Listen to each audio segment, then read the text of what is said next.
habla de distribución de poder en Chile, históricamente o clásicamente, la primera cosa que a veces se nos viene a la cabeza es el problema de este tremendo centralismo que tiene Santiago y las desventajas que eso genera para el resto del país y particularmente en términos de qué pasa con las regiones. Yo creo que eso es cierto, eso es fuerte, pero en este foro voy a tratar de que no sea lo único de lo que hablemos, porque hay otras formas de distribución de poder que son tremendamente interesantes, muchas de las cuales las personas que participan del Servicio País las experimentan de una manera muy práctica. Son distribuciones de poderes que tienen que ver con qué poder tienen las comunidades respecto de sus autoridades locales, regionales, las empresas potentes que controlan o mandan en un determinado territorio. Son distribuciones de poder que tienen que ver con género, son distribuciones de poder que tienen que ver con pueblos indígenas que son menospreciados o que les asignan una cuota de voz o de palabra bastante menor respecto del resto. O sea, no es solamente una cosa casi de geografía política de los poderes del Estado concentrados en un lugar y el resto de las regiones recibiendo migajas, sino que es mucho más amplio que eso y ojalá lo podamos tocar por la experiencia misma que tienen muchos de ustedes. Ahora sí voy a partir con la Bea. Bea, nosotros hicimos un programa nacional, pero que se transmitía desde Santiago. Y me gustaría que plantearas el tema que te voy a postular desde el punto de vista de lo que uno ve a la distancia, vicariamente, separado físicamente, porque nosotros hablamos un micrófono, y que tiene que ver con la diferencia que uno siente que hay en la importancia que le otorga a los temas nacionales cuando las gentes son de fuera de Santiago que la gente es de Santiago. Los temas se ven más ansiosos, más angustiosos, más difíciles, hay menos utopía, cuando has estado decenas de años en la periferia o que te han prometido, que cuando estás en el medio del eje central. Así que te quiero preguntar por tu visión de esta distribución de poder de país. Sí, y podría agregar otras más, pero partiendo por lo que decía Fernando y con la experiencia del programa. Yo me acuerdo, nosotros en el programa leíamos harto Twitter, era parte interesante de estar. Para nosotros como periodistas, la irrupción de las redes sociales fue extraordinaria, porque antes, por lo menos yo que siempre trabajé en radio, uno entendía que alguien lo escuchaba a uno, seguía el programa de uno cuando llegaba la encuesta, que es cuatrimestral. Entonces, claro, no había una cercanía inmediata, uno no sabía cómo se reaccionaba sobre un programa, una entrevista. Las redes sociales vinieron a cambiar eso, entonces para nosotros era muy importante estar mirando el Twitter porque era bien interesante que las personas de distintas partes de Chile, de distintas partes del mundo también, porque a través de internet nos podían escuchar, se metieran en un tema, qué sé yo. Y había una pregunta que era bien recurrente, sobre todo cuando hablábamos de un accidente en Santiago o de algo que ocurría específicamente en la capital y que podría, y muchas veces no importar al resto. Y nos decían, oye, pero ¿por qué son tan centralistas? Oye, alguien que preguntaba desde la Araucanía o en el norte. Y yo siempre les respondía, los medios de comunicación no somos distintos al país donde vivimos. Si el país es centralista, es raro que un medio de comunicación no lo sea. Si nosotros somos mucho reflejo de lo que pasa en el país, entonces era una respuesta más o menos nomás, estoy de acuerdo, pero era la explicación que yo le daba a algo que yo sabía que sucedía. Yo no nací en Santiago y no estudié en Santiago tampoco, entonces entiendo lo que pasa cuando uno mira desde regiones. Varias veces nos preguntamos, y también al aire, con cosas que sucedían, por ejemplo, en la región de la Araucanía. ¿Te acuerdas cuando hubo unos chicos varias familias mapuches marchando y a unos niños les llegaron perdigones y estuvieron hospitalizados? Nosotros nos enteramos de eso y veíamos fotos que llegaban solamente a través de las redes sociales en ese momento. Nos enteramos en Santiago más tarde y nos preguntamos al aire, ¿qué habría pasado si en Santiago, en una marcha de los estudiantes, sucede algo como eso? Yo creo que se paraliza el país 3 días hablando solamente de ese tema. Y había sucedido lo mismo en la Araucanía, nos enteramos tarde y la reacción fue totalmente distinta. Sí, uno se puede indignar igual, pero la reacción social, general y como medio fue distinta. Entonces, yo creo que eso marca mucho de lo que dice Fernando, de cómo mientras más lejos lo vemos menos. Es como si estuviera difuso. Y yo también quiero plantear otro tema, para no acabar toda la conversación, pero otro tema respecto a cómo queda tan clara esta diferencia de poder. Queda clara respecto al centralismo, queda clara también, y no sé, las chicas acá presentes lo pueden decir, respecto incluso a hombres y mujeres. Tú decías, es raro que las mujeres opinen. Sí, efectivamente, ahí también hay un tema de poder, de quiénes son los que opinan en los medios de comunicación y cuántas mujeres son las que lo hacen y cuántas mayoritariamente no lo hacen. El tema de la diferencia de poder influye en muchos sentidos, y cuando una persona es de una minoría étnica, por ejemplo, es mujer y vive en regiones, su posibilidad de tener una injerencia en el poder se hace mucho más lejana. Entonces hay varias barreras a lo mejor que ir tomando. Ustedes lo conocen, por donde han trabajado, me imagino. Y eso para seguir la conversa. Hay un cartel que yo creo que es uno de los carteles más famosos que yo he visto en mi vida en términos de poder ilustrar este problema de la distribución de poder. Este cartel estaba puesto en la oficina, en la parte de atrás, en la oficina del editor general del Daily Tribune, que era un diario londinense en la época de 1950, 1955. Terminó después el diario. Morgan Rosenblatt, que era el editor en jefe, tenía este cartel puesto en la sala de prensa para que todos los periodistas supieran cómo se entendía la importancia de las noticias. Literalmente, esto lo saqué literalmente, la foto, el cartel y todo, lo he mostrado montones de partes de un libro que escribió un gringo sobre noticia. Y el cartel decía: un inglés es noticia, 10 franceses es noticia, 100 norteamericanos es noticia y nada nunca pasa en Chile. Literal. Ahora, si que uno lleva la misma lógica a cada uno de los lugares, básicamente lo que él trataba de decir: mira viejo, noticia es aquello que está cercano a la persona que tú le hablas. Si es que tu financiamiento, si tu audiencia, si tus dueños, todos están en un lugar y lo que funciona a su alrededor es trascendental para ellos, eso es noticias. Mientras más aparte te lleves de eso, menos noticia era el criterio de esta situación en el año 50. Pero si tú lo llevas al día de hoy, y te lo voy a preguntar a ti, Cristian, funciona perfecto en cualquier circunstancia. Si yo, un santiaguino es noticia, 10 penquistas es noticia, 100 porteños es noticia, y nada, nunca pasa ni yapelpo. Es más o menos lógico. Tú haces una estratificación para pensar eso. Tú que eres de provincia, que trabajaste en provincia, que trabajaste además en la isla Juan Fernández, que los chilenos, el 99% de los chilenos, la isla Juan Fernández son 2 puntitos o 3 puntitos porque no alcanza más del archipiélago pintado en el mapa. Salvo que se caiga un avión. Salvo que se caiga un avión, no, salvo que haya un tsunami. Claro. Que tampoco le avisan. ¿Cómo ves tú este problema de la percepción que Chile tiene de qué es importante en cada lugar? Bueno, yo quisiera primero agradecer al Felipe, como dicen los Peñi, que me invitó a mi Peñi. También a los compañeros que están acá, felices de verle la cara de alegría por esta experiencia, ¿cierto? Por la emoción de estar acá. Y también como relevar esto de la periferia existencial, como dice un personaje por ahí, que también se piensa desde este lado. Y precisamente lo que no se está ocurriendo hoy día, yo creo, es lo que no se está pensando igual en todas partes, ¿cierto? Bueno, para mí la experiencia que uno tiene en lo local es que puede ver estas cosas, ¿cierto? Puede ver a no solamente el personaje que quizás hace noticia por, como decía recién, las hermanas Quintremán, ¿cierto? Que fueron un símbolo por su triple condición quizás de mujer indígena frente a un abuso tan grande como fue la instalación de una represa del Alto Biobío. Es verdad que existen estos personajes y son los que por lo general salen en las noticias, pero a nosotros que estamos en la cotidiana, y es un poco lo que nos invita el programa, ¿cierto? A estar cotidianamente contemplando esta belleza no solamente natural, sino de personas, que son los que día a día caminan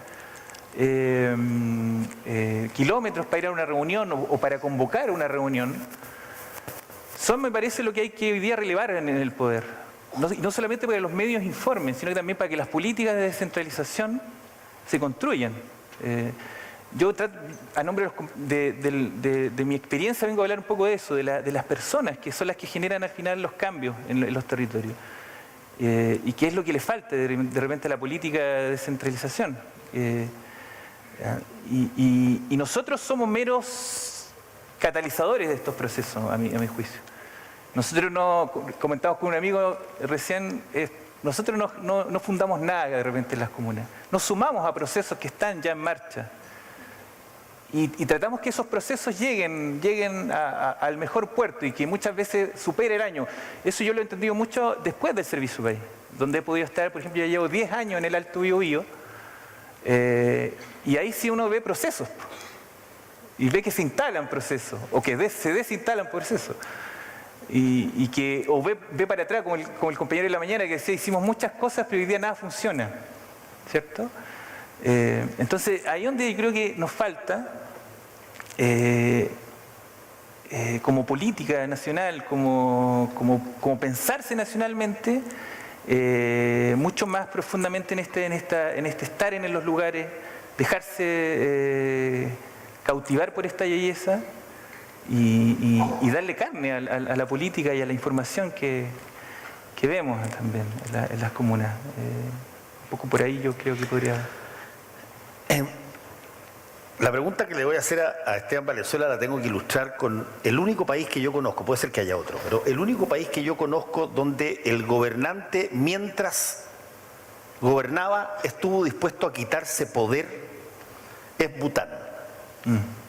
El rey de Bután decidió, claro, además es el único país que tiene el índice de felicidad. Mide el crecimiento y el desarrollo, no el crecimiento, pero el desarrollo lo mide sobre la base del índice de felicidad y no sobre la base del Producto Nacional Bruto. Pero el rey de Bután decidió que su hijo, que iba a asumir después de su muerte, no tenía que ser rey como él. Y mandó a una serie de personas, uno de los cuales fue compañero mío en Estados Unidos y un gallo con el cual hasta el día de hoy conversamos, a estudiar cómo se construye democracia, porque él quería dejar de ser monarquía y quería hacerlo en etapas. Primero, crear una suerte de monarquía constitucional, como las que hay en Europa, donde el rey pueda quedar como jefe de Estado, pero hay un primer ministro elegido y haya poderes separados. Fuera de ese caso, no conozco en el tiempo reciente mucha gente que estando en el poder, teniendo poder, renuncia a parte del poder. Y tú que estuviste en una comisión descentralizadora, que cada vez que se dice eso, yo pienso en el reino de Bután. Digo, a ver, ¿cómo van a estar dispuestas las autoridades, por muy inteligente, brillante que aparezca el mapa de cómo se tienen que hacer las cosas de otra manera, redistribuidas, van a estar dispuestas a decir, o sea, tú me quieres decir a mí que yo no voy a ser el mandamás como era ahora por el hecho de ser intendente, estar ligado al Ministerio del Interior, y si me elige la gente como intendente, tengo que responderle a la gente de mi región y no al Ministerio del Interior? Me cuesta entender cómo podría resultar las cosas de otra manera si es que las autoridades de alguna u otra manera hoy tendrían que quitarse poder. Bueno, yo creo que se escucha, ¿no? Acércalo. Sí, se escucha. Ahora sí. Bueno, igual saludo a la fundación. Yo creo que la presidenta fuma opio, porque no sé para qué nos pidió una comisión que ya la tienen en el suelo, o casi en el suelo. O sea, nosotros sacamos un informe y lo están aguachando completamente. Está completamente aguachado. Imagínate que ustedes saben que en este chileno, por eso como han citado tanto los gringos, Paulsen, este chileno que Arturo Valenzuela, que estuvo a cargo de la cuestión internacional, hace su tesis doctoral en los brokers chilenos en una política centralizada, que son los parlamentarios oficialistas. Son reyes feudales, cabrones. En mi región me ha tocado ya 2 veces recibir a personas que postulan a cargos de chofer en servicios públicos y me dicen, puede hablar con el senador oficialista para que no jodan a mi sobrino que está en la terna, porque son dueños de todo, ¿no? Son grandes cabrones del territorio, somos gran señor y raja diablo, porque el punto es generar un poder político autónomo, y en ese sentido, Cristian, no ha habido nunca política de descentralización, no la hay. En un cierto sentido, con fraternidad, la misma fundación es una agencia nacional repotente, felizmente reparticipativa, abriéndose, pero procesos de descentralización es otra cosa. Procesos de descentralización es estructuralmente alguien tiene poder, tiene autonomía para hacerlo bien, para poder innovar. Además, no es el modelo nuestro, que es como la realcaldización. Entonces los alcaldes cooptan un grupo de concejales, hay poco poder social, los COSOC nadie funciona, no le pasa a nadie a un alcalde que no hace funcionar los COSOC, no hay presupuesto participativo, o sea, funciona mal. Descentralizar no es desconcentrar, es simplemente una... Piensa tú lo que... Ayer estábamos con Marimán y felizmente un montón de dirigentes mapuche, intelectuales mapuche en Santiago, porque no, este es el Troya. Aquí está el poder, estamos perdiendo el tiempo en las regiones, ¿no? Aquí, en el Troya, y crean el centro Rumtum, que significa en mapudungú pensamiento profundo. Y decían algo que es cierto. Vamos a crear un ministerio de política indígena, seguimos la folclorización y no nos atrevemos a lo que aprobó unánimemente la Comisión Presidencial y que felizmente el presidente de la Corte Suprema de Chile, Sergio Muñoz, se refirió esta semana. ¿Por qué le temen y no quieren hacer que la región de la autonomía cambie su nombre, tenga un parlamento propio? ¿Por qué temen que el Alto Biobío, Contulmo, Tirúa, Cañete puedan en un plebiscito decidir si quieren ser parte de una región de la autonomía, de una región empoderada, multicultural? ¿Por qué temen a que las forestales paguen impuestos prediales y así como reciben miles de millones de dólares en años, en décadas de subsidio, no puede haber también recursos para las zonas pobres? Todo eso está en la comisión, lo dijimos, empoderemos. Eso es lo que por eso me encanta el concepto, ¿no? Yo quería decir eso. Pobreza política es temer el poder de los que viven en el territorio, y eso es lo que hay. Y eso es lo que hay que romper ahora, y no se va a romper. ¿Y qué pasó con el informe? El Comité Político de la Nueva Mayoría, con cierta excepción de Izquierda Ciudadana y el MAS, es lo que... ¿Te acordás cuando me fui a la concertación en el 2007? Yo la estaría acusándola de corrupción programática. Corrupción programática. Yo parezco, mi mujer que es psicóloga me dice, está ahí para psiquiatra, porque yo fui el jefe cuando, estoy yendo de lengua, cuando Lago... Aquí no nadie va a decir nada. Cuando en la noche en que Lavín empató a Lago en la encuesta, me llama Lago. Teo, ya te cargo la Comisión de Descentralización. Prometimos elección de intendentes, ley de rentas regionales, asambleas regionales, también gobiernos metropolitanos, más poder a los municipios, pero a cambio de servicios municipales garantizados, para evitar todas las corruptelas. Insulsa con Vidal a cargo del gobierno, cero.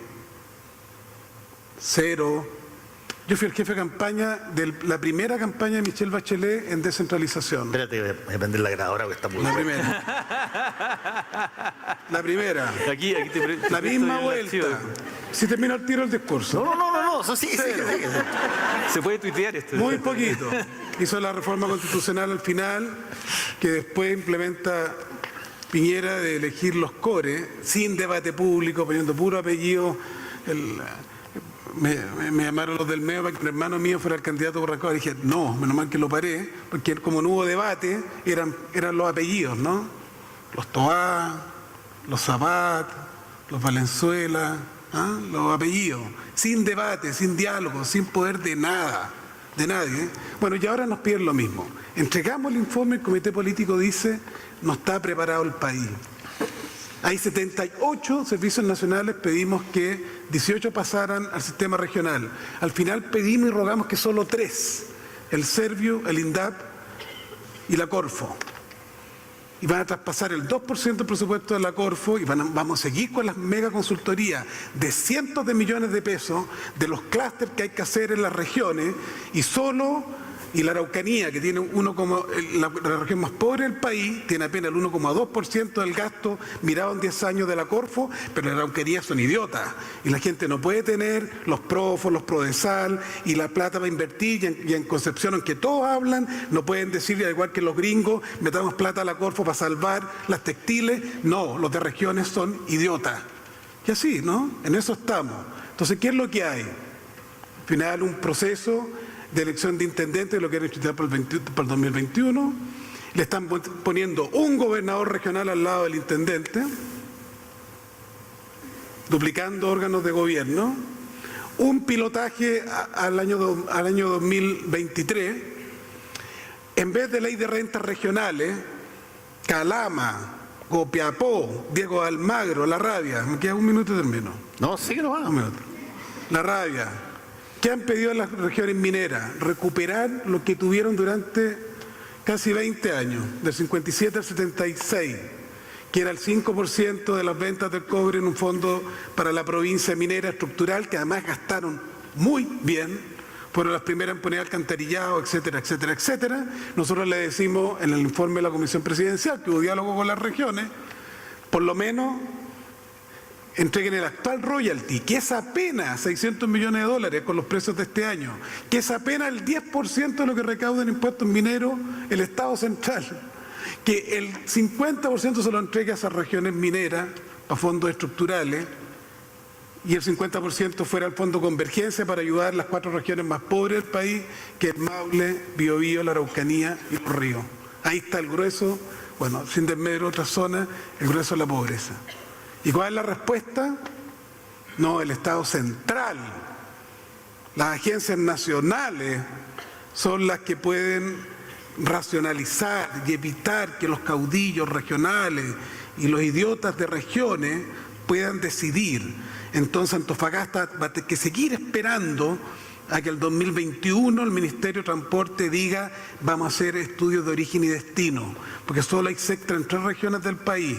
Y Puerto Montt va a tener que esperar lo mismo. Y Calama cuando dice tengamos un sistema de áreas verdes más consolidado, o cuando el alcalde de Copiapó, y no es chiste, apareció esto en los diálogos regionales, nos dice, parece que hay que poner los mismos tajamares que hicieron en el río Mapocho en el siglo XIX, sería bueno hacerlo en este río que de repente subió un poco el río, ¿no? Subió un poco el río. Entonces no mendigar más, si las regiones no se movilizan, no va a pasar nada. Como bien dice Fernando, aquí nadie quiere soltar poder. En el país de lo que eran las vanidades, del iluminismo intelectual, nadie quiere soltar poder.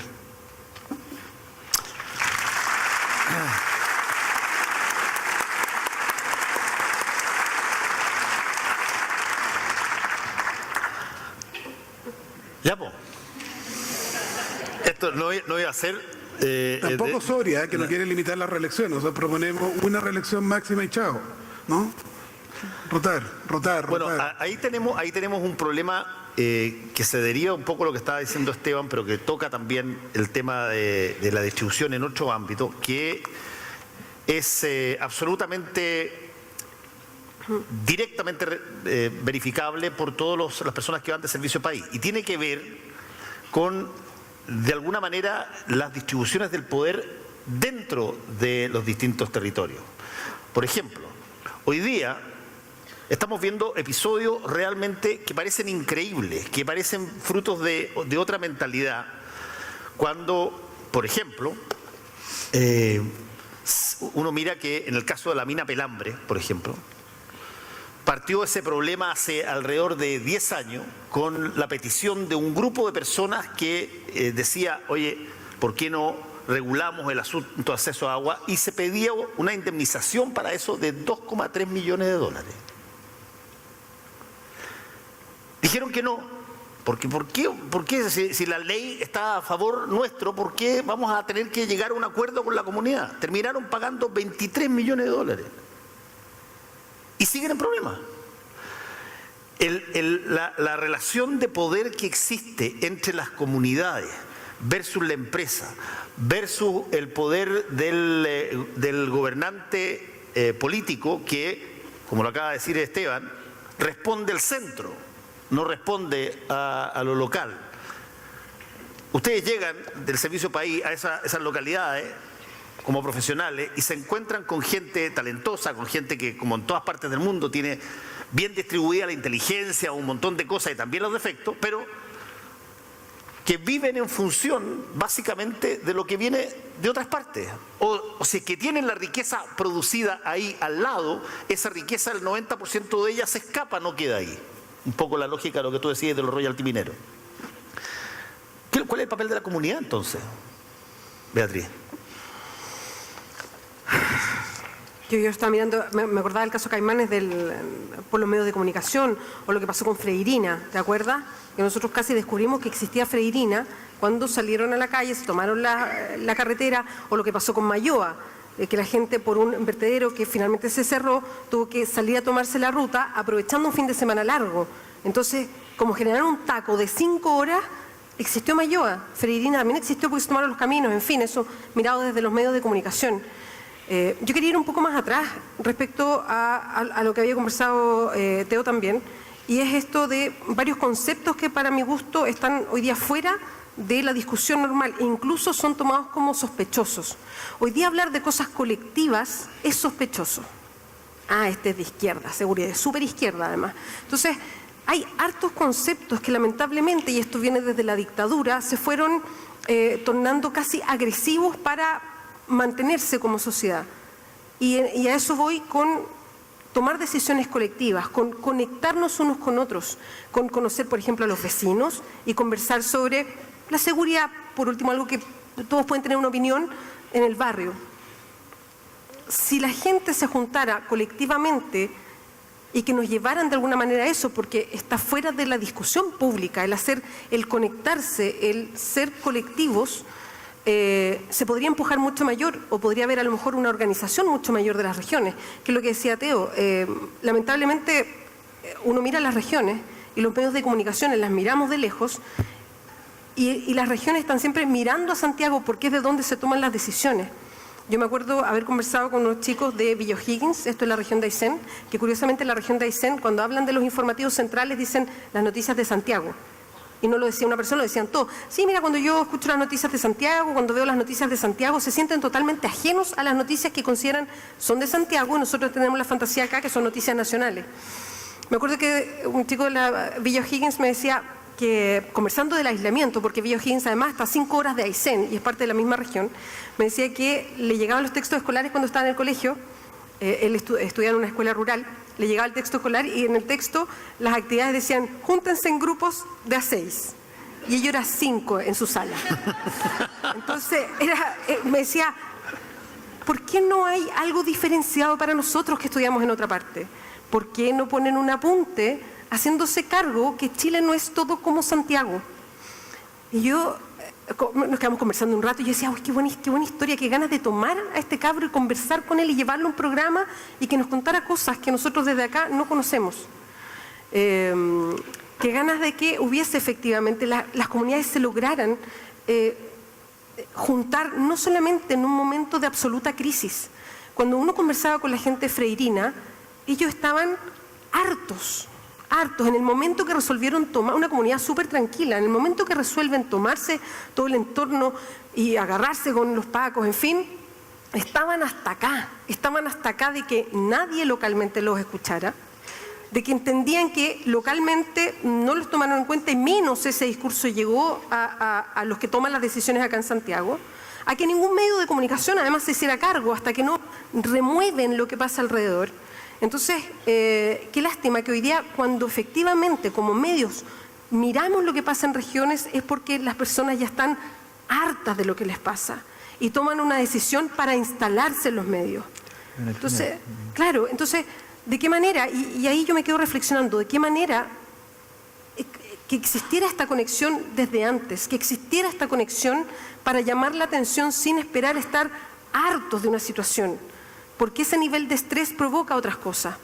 Entonces yo miro para atrás y digo, ¿cuánto hablamos hoy día en todas partes, en general, de conectarnos con el otro, de ser colectivos, de tomar decisiones comunitarias, que también es otra palabra que está fuera casi del léxico y que está fuera de la discusión formal? ¿Cuánto alimentamos eso en los colegios, por ejemplo? ¿Cuánto hablamos de otras cosas en los colegios que a mí me remecen harto? Pues esto es algo que mencionaban ustedes, que tiene que ver con cuánto le dicen a los cabros de nosotros que están en los colegios de lo que quieren, de qué los hace felices, de preguntarles qué te hace feliz, qué quieres ser tú en la vida, cómo te proyectas tú, cómo miras a tu vecino, cómo miras a tu compañero. ¿Cuánto hablamos de eso para generar algo más colectivo, algo que nos identifique como distintos, que somos distintos también? Entonces, esto en realidad no es una respuesta a lo que me pregunta Fernando, son más bien interrogantes que yo tengo de cómo nos miramos como país, cómo nos enriquecemos con las diferencias, cómo las comunidades se vuelven poderosas e independientes si tienen esta gran relación privilegiada con Santiago, sino espontáneamente poderosa. Eso. Sí, Cristian, yo ¿tú querías quisiera decir? como tratar de dar alguna luz a partir de lo que uno ve en el territorio al menos. A propósito de Pablo Marimán, El hermano, el historiador. el historiador, que en un coloquio en Concepción el año pasado, él hacía la reflexión sobre los parlamentos, cómo ese mecanismo de participación al fin y al cabo fue muy exitoso, manteniendo más de 300 años de independencia mapuche, podríamos decir. Y cómo era un espacio muy cultural también, donde había un reconocimiento igualitario frente... Quizá, como esos espacios también son los que terminan también siendo parte de nuestra chilenidad, desde los mapuches, ¿cierto? Yo cuento lo que está pasando en el Alto Biobío. Se viene cerrando un proceso de 20 años, en el cual por fin, después de 2 años, con el nuevo alcalde, a quien le quiero rendir un homenaje, un alcalde pehuenche, Nivaldo Piñaleo, que por fin ha tenido una agenda política, tratando de romper esta lógica asistencial de las comunidades, abrazó este tema del área de desarrollo indígena, que a lo mejor los compañeros de la Araucanía la podrán criticar, porque es también una medida que viene de la ley indígena, pero que de alguna manera generó un espacio de parlamento, donde yo vi al intendente yendo 8 veces a la comuna, planteándose frente a los loncos dirigentes del Alto Biobío, diciéndole: nosotros venimos acá a reconocerlos como pueblo y a por escrito definir qué es lo que tenemos que hacer en conjunto. Un proceso de más de 1 año de conversación, donde los dirigentes de verdad quedaron cansados de tanto conversar, y mapuche que se canse de conversar no es fácil. Y uno palpa esto, y ahí es donde viene también el rol del servicio país. Seguimos haciendo cosas concretas, que está bien, ¿cierto? Muchos otros programas también lo hacen, el Techo para Chile, el Desafío Levantemos Chile, por ejemplo. O también somos actores de cambio, actores que nos sumamos a esos procesos, a facilitarlo, a abrir el espacio de diálogo, porque son parlamentos, como decía Pablo Marimán, lo que se necesitan hoy día, donde haya un reconocimiento del otro, de que el otro es válido, y por ahí empieza recién a abrirse el diálogo. Sí, Teo, dale. No, sí.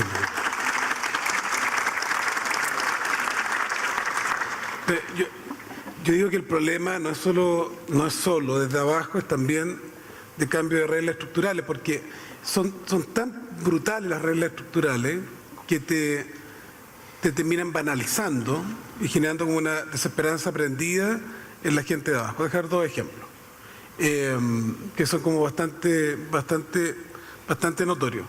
Veamos lo de Tocopilla. ¿Se acuerdan del levantamiento de Tocopilla, no? Ahí eso explota, la historia explota cuando tratan de meterle una planta de revisión técnica de alta tecnología y la ciudad está llena de hoyo. Pero lo que explota, entonces los taxistas colectivos, no queda ningún taxi funcionando en Tocopilla porque están todos mal mecánicamente. Pero estaba la rabia de que no tenían aún construida la sala de clases terremoto de Tocopilla del 2007. Que están con las 2 principales termoeléctricas del norte y no dejan ni un peso en la comuna. La pobreza estructural. Y lo más agraviante era esto de los consultorios, a propósito de servicio país. Cuesta conseguir médicos, ¿no? ¿Hay algún médico acá? Levante la mano a los médicos que están en servicio país. vamos a tener que hacer un cambio de código de... No, está bien. Puesto que hay una No es sobredosis culpa de de usted, periodistas. yo no estoy retando a los que... O sea, no quiero retar a nadie. Pero ¿cuál es el punto Tocopilla? El siguiente. Que el centralismo no le deja traer médicos de Uruguay ni de Cuba. No tienen especialistas en el hospital, entonces dicen podemos gastar plata municipal, comete una ilegalidad porque se sale de las normas del Ministerio de Salud. ¿Y el gobierno regional puede invertir en esto? No, porque el FNR es solo, salvo un 2% por ahí de otras cosas, para inversión física. Entonces, ¿qué podemos hacer? Esperar. ¿Qué puede hacer Coyhaique, la ciudad más contaminada, según la OCDE, de América Latina? No es Santiago, es Coyhaique. Entonces Coyhaique lleva años diciendo, nosotros quisiéramos duplicar el subsidio habitacional y tener viviendas, un poco viviendas con mayor inversión en viviendas térmicamente hiper aisladas, que no tenga que la gente quemar leña como loco. No, estamos en un proceso de cambiar. Entonces la comunidad también se recrea y se fortalece cuando tiene de verdad poder. Cuando se tiene poder sobre el agua, cuando se devuelve a las regiones, cuando se nacionaliza el agua y un bien regional, cuando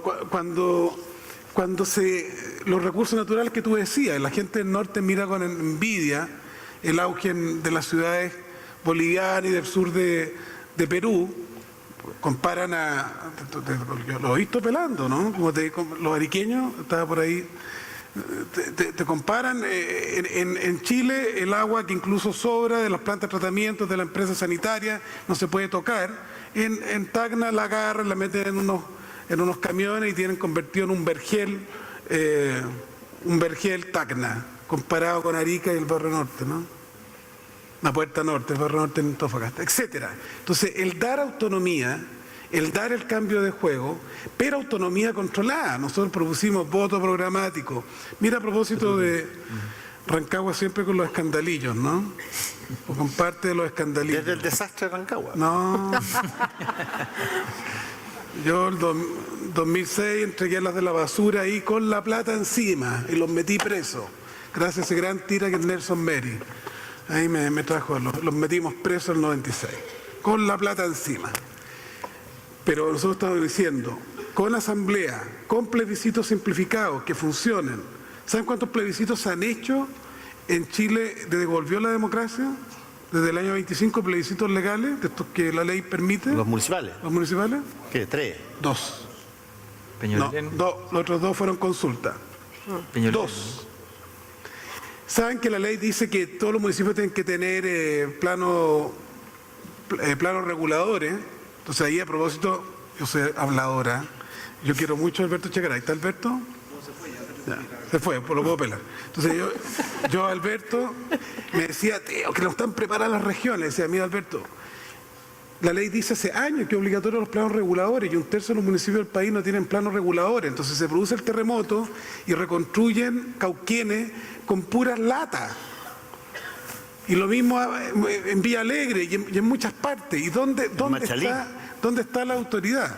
Pero volviendo a Machalí. ¿Qué andaban haciendo el ofertón, que al final el origen es de la misma empresa, los dueños del terreno originalmente, que la nieta era arquitecta de la Municipalidad de Machalí, y aparecieron los 2 operadores UDI a saber toda la verdad del negociado completo? O sea, toda la verdad. Pero ¿qué es lo que está detrás? En los países de democracia avanzada, cambiar la zona urbana es sagrado. Eso hay países que cada 20 años no se puede tocar eso, para que la ciudad se fortalezca y haya equipamiento. Y si alguien quiere cambiar eso, plebiscito. Entonces, yo estoy de acuerdo, desde abajo comunidad, y que la hay. Piensen ustedes, el otro día leí a Carter, ¿no? que escribió un libro fantástico que se llama Concepción contra Chile. ¿Saben ustedes que Concepción, estuvo en 3 guerras civiles, y que la Universidad de Concepción no la creó el Estado chileno? La Universidad de Concepción, ¿de dónde vino? 557 ciudadanos de Concepción que pusieron lucas, encabezados por este tipo maravilloso que que es Molina Garmendia, y así construyó la Universidad de Concepción, desde abajo. Empezaron a parlamentar, no solo quejarse del centralismo, sino que decir, bueno, aquí nos tienen. Pues. La segunda ciudad no nos hicieron universidad pública, y ahí desde el 1919 se pueden juntar las platas y crean la Universidad de Concepción, y como tenían un proceso además de rifa comunitaria, tienen la Lotería de Concepción. Menos mal que no se la han quitado. Entonces, es comunidad y es causa estructural, las dos cosas, para que haya descentralización apropiada, lo que Manuel Canales usa un concepto nuevo, ¿no? Que dice, no hablen más de descentralización, lánce la cabeza, hablen de policentralidad, que haya muchos centros, no solo ciudades, sino que también el poder de las comunas pequeñas. Oye, nos queda poco tiempo.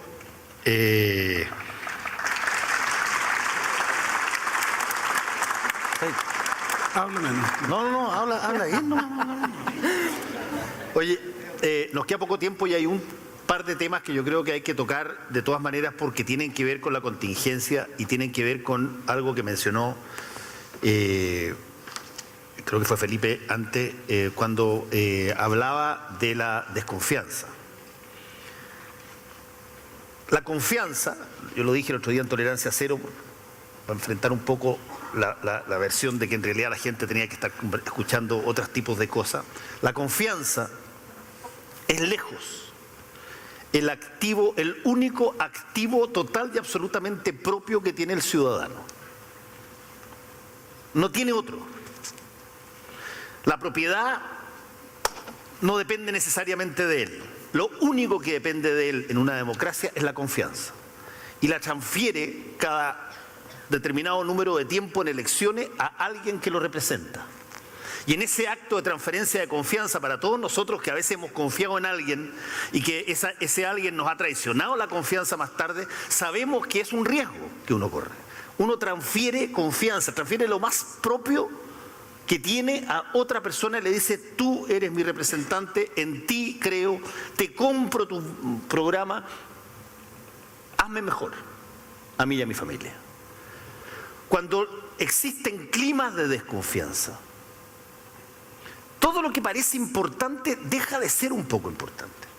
Porque cuando se orada la confianza pública, colapsa todo el sistema. Si hay algo que es extraordinariamente eje central de la democracia, es la confianza del ciudadano hacia quien lo representa y hacia quien lo eligió. Si es que no tiene confianza, no va a votar. Ahora que no tenemos voto obligatorio, podemos tener el día de mañana una situación donde pueda ser elegidas las autoridades con el 25% de la votación. Y eso sería pero una falacia de democracia. Cuando no hay confianza, uno sospecha del vecino. Uno sospecha de la persona que tiene un argumento distinto. Y por lo tanto, quiero preguntar como última pregunta sobre dos conceptos que tienen que ver con la confianza de los representantes directamente. Uno es el rol que le asignan para que pase cualquiera de las cosas de que hemos hablado, para que pasen cambios en las comisiones descentralizadoras o para que pasen cambios en la relación entre las comunidades, el rol que tiene que tener lo que se denomina voluntad política, liderazgo, llamémoslo así. Tiene que venir un Mandela, tiene que venir un Pepe Mujica, tienen que existir, no existen los líderes que se echan encima. Farca, sí. No existen los líderes que se echan un país encima y contra todo tipo de batallas cambian la estructura de un país para bien. Eso no funciona así. Pero sin voluntad política queda como la explicación que dio Américo para su perorata. Le preguntaron, pero oye, tú dijiste una cantidad de barbaridades. Sí, muchas de ellas no tienen nada que ver, pero consigo que se hable del norte. Durante mucho tiempo hemos creído que lo importante es que se hable del norte, que se hable de los indígenas, que se hable de Coyhaique, que se hable de Isla de Pascua. Y después de hablar, y yo y Teo, que hablamos harto, hablar, uno se pregunta, bueno, ¿y qué pasó de acción en todo eso? Y no hay mucho. Entonces, ¿qué ¿Qué valor, qué exigencia, cómo ven ustedes a las comunidades en este nuevo mundo interconectado, donde la gente horizontalmente sabe lo que pasa y se moviliza por Twitter? En esta situación, ¿cómo se ve las posibilidades de que las personas que representan regiones, que representan a comunidades, que representan a distritos que alegan todos ellos todo el año de que están postergados, esas personas, ¿qué pueden hacer? El presidente o presidenta, ¿qué puede hacer ante la inercia de un gobierno que cuando llega con la mejor idea, la aterriza, le pone 2 barriles acá en cada pierna y le dice, mira, las cosas hay que hacerlas de a paquitito? Prudencia. Prudencia significa no hagas hoy día lo que no vas a hacer mañana tampoco. Entonces, ¿por qué? ¿Cómo se hace? ¿Cómo se consigue tener este chispazo que haga que muchas de las comisiones no terminen metidas en un cajón, sino que fructifiquen, o que las ideas de la comunidad terminen en algo mejor? ¿Dónde está la labor política, el liderazgo? ¿Dónde está el depositario de confianza en todo esto? Teo. No, yo estaba pensando... Paso. Estaba pensando... Teo va a cerrar. Teo va a cerrar. Cristian. Yo quiero hablar de las personas y aprovechar estos 600 compañeros de hablar, por ejemplo, del Felipe Paredes, alcalde de Juan Fernández, que también fue conocido más por el avión, el primero que avisó, que por su labor que está haciendo hoy día, de entender la isla como un territorio que puede ser manejado no por los marinos ni por la CONAF, sino por isleños, y que ellos mismos pueden desarrollar áreas marinas y pueden hacer una pesca sustentable en su territorio. Perdona, discúlpame, pero en la ausencia de ese señor, Sí. ¿se podría haber producido lo que tú estás diciendo o no? Es que a ellos lo acompañan movimientos de personas, es lo que uno ve en lo local. Nosotros vemos no solamente al líder carismático, también vemos vecinos que están ahí, no porque les llegó el problema al patio, y sobre todo porque es gente que nosotros nos enamoramos de la gente que ve la belleza que hay en su territorio, también, porque eso es algo que uno lo termina cautivando de alguna manera y respetando. Por eso respeta tanto al dirigente, yo creo, como al mismo alcalde de Alto Biobío que hablábamos recién, don Nivaldo Piñaleo, o el joven Rabindranath Acuña, hoy día concejal en el 2099, cuando yo fui Servicio País, joven que soñaba con que el patrimonio ferroviario de San Rosendo no se perdiera ni muriera, como está pasando en Lota, sino que fuera lo que le diera identidad e hiciera crecer el pueblo, sin olvidarse de eso. Ellos y sus colectivos son los que tenemos que seguir visibilizando, haciendo berras, haciendo pequeños gestos que sean ellos las contrapartes con quien negociar y llegar a cosas concretas. Ahora, el juego me imagino que viene después.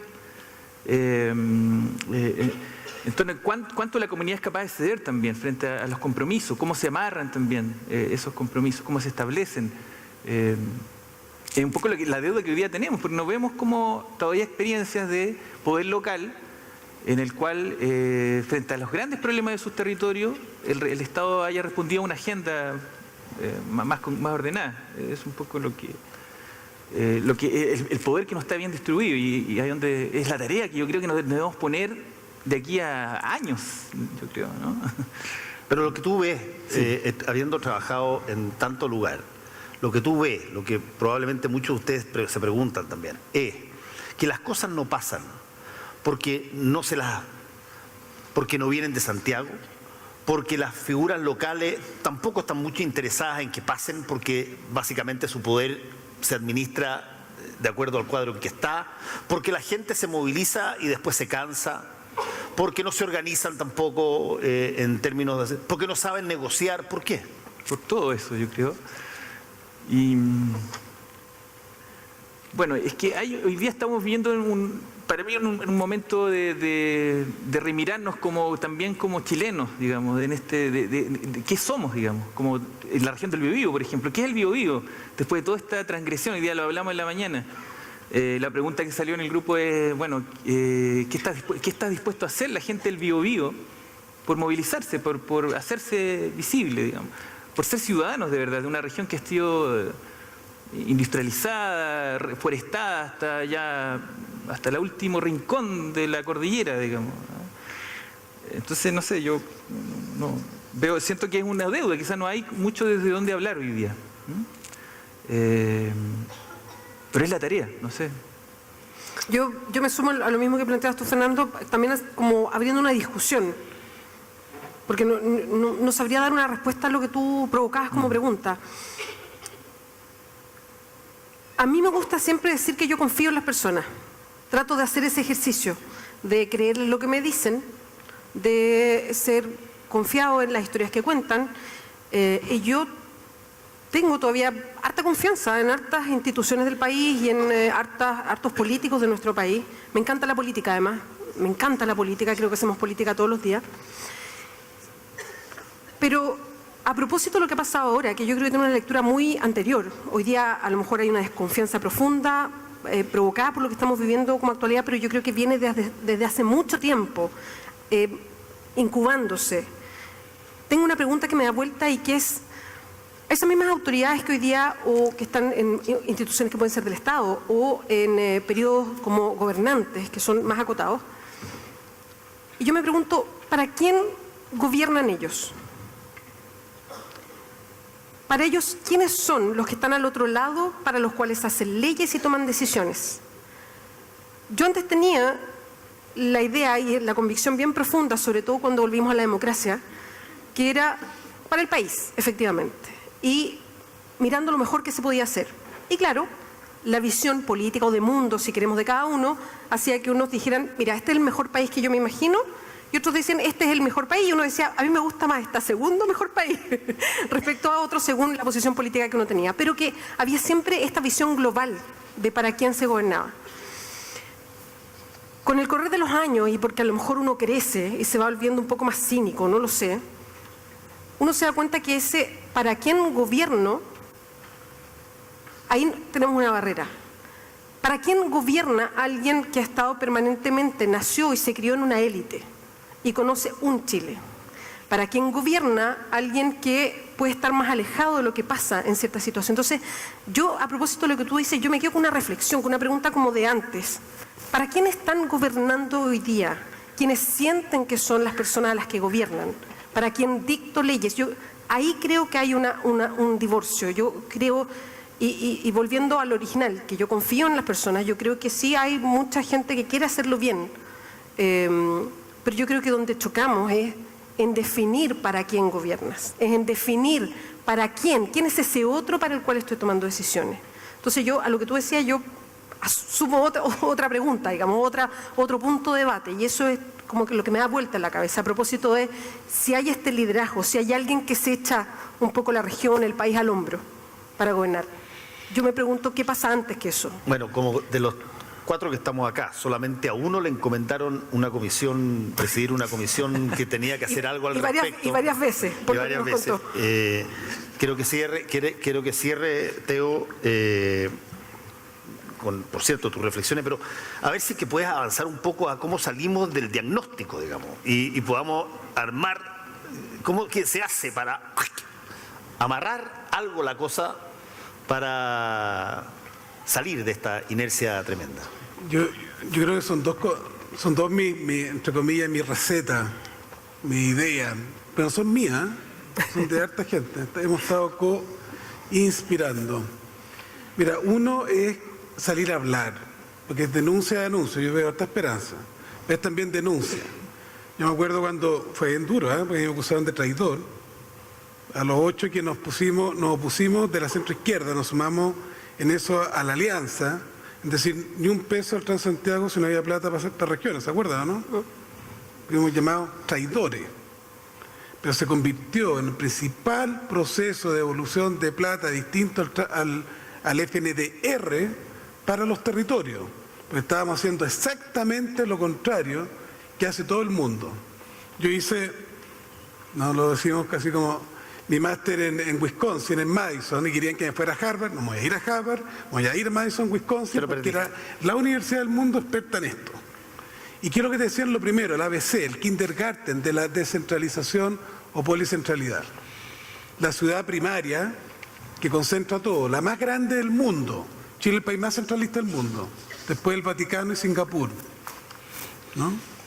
¿Somos más centralistas que el Vaticano? No, como habitante en la capital del territorio. Eso es el indicador de la primary city, se llama, ¿no? De la ciudad primaria. México es mucho menos que nosotros y tiene la ciudad más grande del mundo.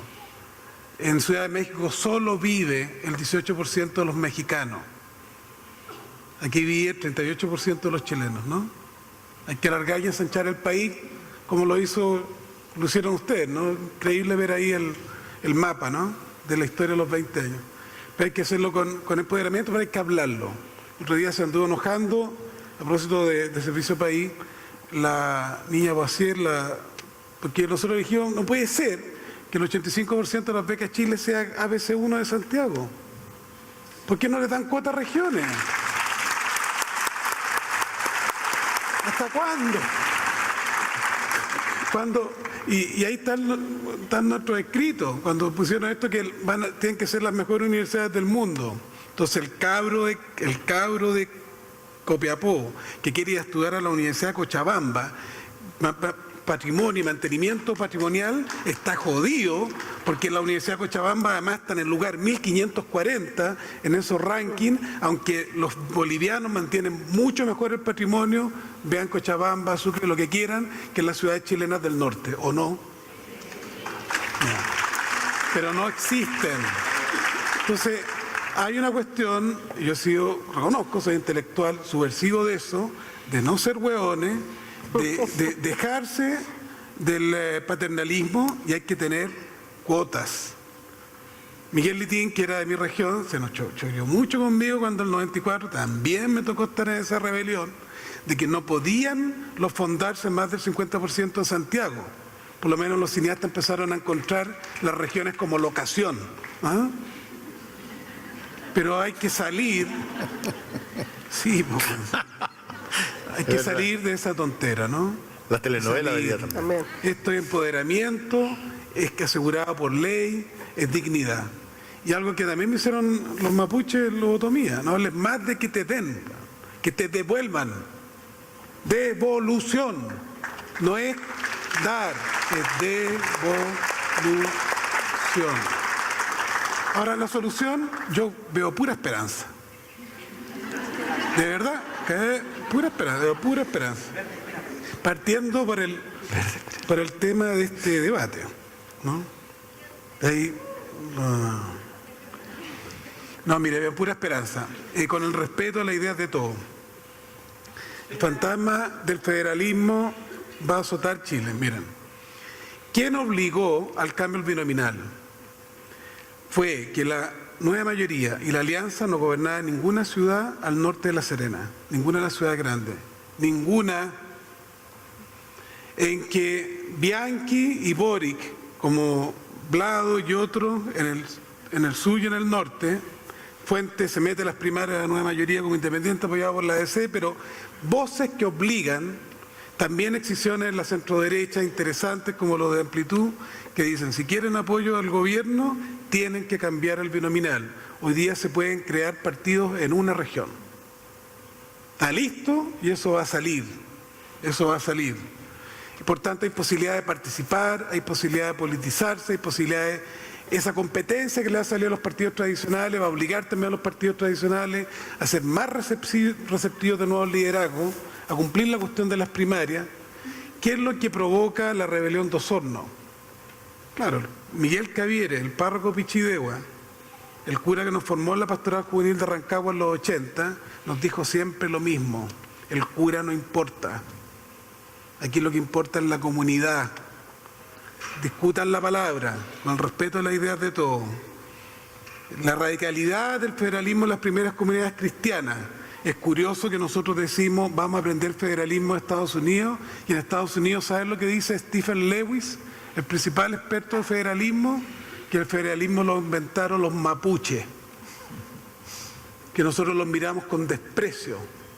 de su subdesarrollo político, que no se ponen de acuerdo en una persona que los represente. Rotación de poder, despersonalización, poder disperso. Esa es la utopía democrática real, el retorno a la comunidad, desde abajo, pero desde arriba. Así que se va a crear la federación, no va a haber solo nueva mayoría, alianza, viene la federación de varios de estos grupos, eso lo aseguro. Bien. Ya. Bueno, estamos terminando. Todo momento de... Y voy a tratar de plegarme un poco a las palabras de expectativa utópica de Teo, pero todos los momentos que en la historia, para los que les gusta la historia, han visto donde se han cambiado estructuralmente las cosas, han tenido un momento de crisis de confianza ciudadana feroz anterior. No es un problema nacido en el eje o en el engranaje exclusivo de la política tradicional, no, tiene que permear para abajo. Si se chorean los habitantes, es posible que cambien los engranajes. Y están choreados los habitantes. Por eso, por mucho que vamos a ver y en las próximas semanas, todo lo que ustedes han visto hasta ahora va a ser duplicado, cuadruplicado. Porque todos los actores, la moneda, los partidos, las instituciones, todos han tomado estrategias suicidas, absolutamente contrarias a la lógica del bien común y de la organización social del país. Todos, por salvar su culo. Todos. Y van a ver en los próximos días el resultado de esto. Porque si es que alguien cree que se va a hacer un arreglín, como veo muchos gallos tuiteros que son desconfiados por naturaleza y dicen, no, esta cuestión termina siempre en el arreglín, se lo he visto toda mi vida. Mira, eso pasa cuando todos pueden beneficiarse o ganar de algo. Cuando tú ves que el Poder Judicial y los fiscales suben 19 puntos de aprobación en una encuesta, después de que han estado 17 años bajando. Cuesta mucho decirle a un fiscal que deje de investigar. Cuando empieza a funcionar por primera vez hace mucho tiempo una institución investigadora en su conjunto, cuesta mucho, cuando además la gente la está valorando, que llegue un par de gente que eventualmente los pueden pillar con boleta a decirle no, ¿sabéis qué? Hagamos una amnistía. Por lo tanto, está choreada la gente, creo. Está esperando y expectante porque no han pasado grandes cosas. No han salido grupos a, qué sé yo, poner bombas en penta. Lo que encuentro yo que es una señal de entusiasmo, una ciudad de optimismo. ¿Por qué? Porque yo creo que están todos esperando cuál es la reacción que se produce a través de démosle una chance a la institución. Si es que dicen que funciona, bueno, veamos. Desgraciadamente todas las estrategias han sido puestas para que esto sea tremendamente brutal.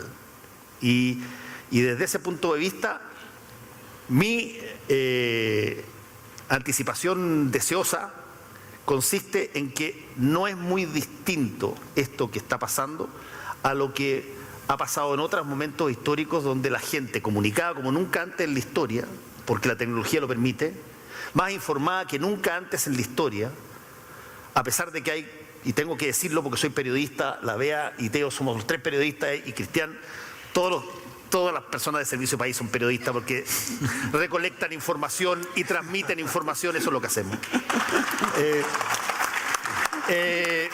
Pero hay que tener ojo con un solo problema serio que hay. Cuando se crean climas de desconfianza masivos, la evidencia, la prueba de las cosas deja de tener el valor que tenía. El rumor pasa a ser un hecho. La gente no necesita pruebas para eventualmente creer lo que le dicen.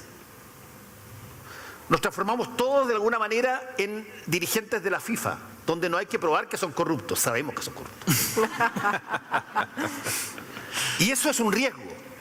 Cuando hay climas de desconfianza, porque basta yo tirar, oye, este gallo estaba sentado con este gallo en el restaurante, por lo tanto, y tú por lo tanto lo crees al tiro. Dejo eso de lado Pero en este clima de desconfianza son las antesalas de cosas inevitables. Cuando a ti te arrinconan a un puesto inevitable, tú tienes que cambiar el modo de actuar. Si es que no, bueno, si es que no, las soluciones son otras. Y no son fáciles. Ya, muchachos, gracias por haber estado acá.